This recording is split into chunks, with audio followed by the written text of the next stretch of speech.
ಕರ್ನಾಟಕ ರಾಜ್ಯದ ಮಾಜಿ ಪ್ರಧಾನಿ ದೇವೇಗೌಡರಿಗೆ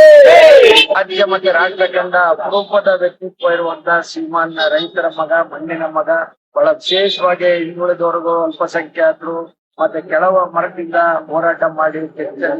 ನೈತಿಕವಾದ ಹೋರಾಟ ಮಾಡಿದಂತ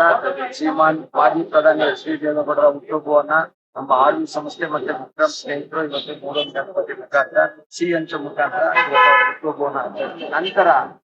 ಇನ್ನು ಅವರ 60 ವರ್ಷದ ರಾಜಕೀಯ ಜೀವನದ ನಮ್ಮ ಏನು ನೆನಪುಗಳಿದೆ ಆ ನೆನಪುಗಳು ಉಳಿಯುವಂತದ್ದು ಇನ್ನು 600 ವರ್ಷ ಅವ್ರ ಹೆಸರಿನ ಸಮಾಜದಲ್ಲಿ ಉಳಿಯುವಂತದಕ್ಕೆ ಅವ್ರಿಗೆ ವಿಶೇಷವಾದಂತ ನಮ್ಮ ರಾಜ್ಯದ ಎಲ್ಲ ಮುಖ್ಯಮಂತ್ರಿಗಳು ಆದಿಯಾಗಿ, ಮಂತ್ರಿಗಳಾದಿಯಾಗಿ ಎಲ್ಲ ಪಕ್ಷದ ಮುಖಂಡರ ಪರವಾಗಿ, ನನ್ನ ಸಾರ್ವಜನಿಕರ ಪರವಾಗಿ ಭಾರತ ರತ್ನ ಪ್ರಶಸ್ತಿನ ನಮ್ಮ ನರೇಂದ್ರ ಮೋದಿ ಅವರು ಕೇಂದ್ರ ಸರ್ಕಾರ ಕೊಡ್ಬೇಕು ಅಂತ ಹೇಳಿ ಅರಿವು ಸಂಸ್ಥೆ ಮತ್ತು ಕೆಎಂಪಿಕೆ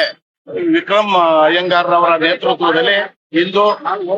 ಮಾಜಿ ಪ್ರಧಾನಿ ಎಚ್ ಡಿ ದೇವೇಗೌಡರ 93 ವರ್ಷ ಕಳೆದು 94ನೇ ವರ್ಷದ ಒಂದು ಹುಟ್ಟುಹಬ್ಬವನ್ನು ಆಚರಿಸ್ತಾ ಇದ್ದೇವೆ.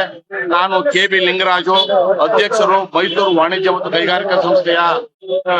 ಅಧ್ಯಕ್ಷನಾಗಿ ಹಾಲಿ ಇದ್ದು, ಅದ್ರ ಜೊತೆಗೆ FKC ನಲ್ಲಿ ಡೈರೆಕ್ಟರ್ ಆಗಿದ್ದೀನಿ ಮತ್ತೆ ಕಾಶಿಯಾದ ಡೈರೆಕ್ಟರ್ ಆಗಿದ್ದೀನಿ. ದೇವೇಗೌಡರ ಒಂದು